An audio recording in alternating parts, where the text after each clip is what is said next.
বাংলাদেশের সবচেয়ে fascist criminal টাউটবাটপাট তৈরি করছে এই বিশ্ববিদ্যালয়। কালকে চোখ বন্ধ করে চিন্তা করেন তো, ঢাকা বিশ্ববিদ্যালয়টা শাটডাউন করে দেওয়া হলো, দেশের কি ক্ষতি হবে?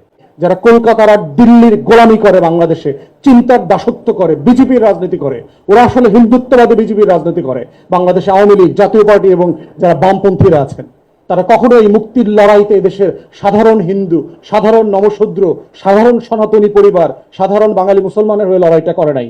এজন্যই তাদের লড়াইটা কবরস্থ হয়ে গেছে, একদম ব্যাপকভাবে কবরস্থ হয়ে গেছে। তাই আজকে এইটা আমাদের হিস্টোরিক জায়গা থেকে আমাদেরকে কানেক্ট করবার যেমন জায়গা আছে, নতুন করে কিন্তু কিছু প্রশ্ন তোলার জায়গা আছে। আজকে কি কারণে ঢাকা বিশ্ববিদ্যালয় রেলেভেন্ট? চিন্তা করছেন কখনো? আসলে প্রয়োজন আছে কিনা এরকম একটা বিশ্ববিদ্যালয় থাকার? সে আসলে কি পারপাস সার্ভ করে? সে আমাকে রাষ্ট্রকে কি দেয়? সে যা দেয় তা দিয়ে কি আসলে এই রাষ্ট্র ফাংশনাল কিনা?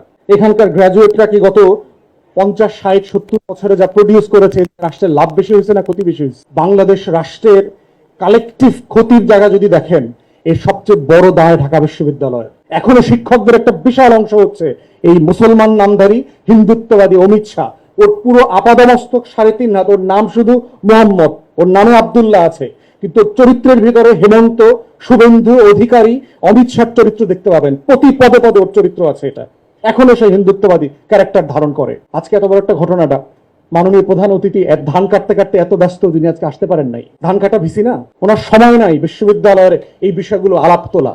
এবং এই হিন্দুত্ববাদী শিক্ষকরাই বিশ্ববিদ্যালয় রিসার্চের জন্য বাজেট দেয় না, পরিকল্পিতভাবে দেয় না, কারণ তারা এখানকার শিক্ষার্থীদেরকে গোলাম কর্মচারী হিসেবে ভবিষ্যতের জন্য প্রডিউস করতে চায়। ও দুবাই যাবে, ও সৌদি আরব যাবে, ও কাতারে গিয়া কর্মচারীর কাজ করবে। ও যেন ইন্ডাস্ট্রিয়ালিস্ট না হইতে পারে, ম্যানুফ্যাকচারার না হইতে পারে, গবেষক হইতে না পারে, ও যেন নোবেল পুরস্কার না আনতে পারে, ও যেন দুনিয়া বদলায় দিতে না পারে।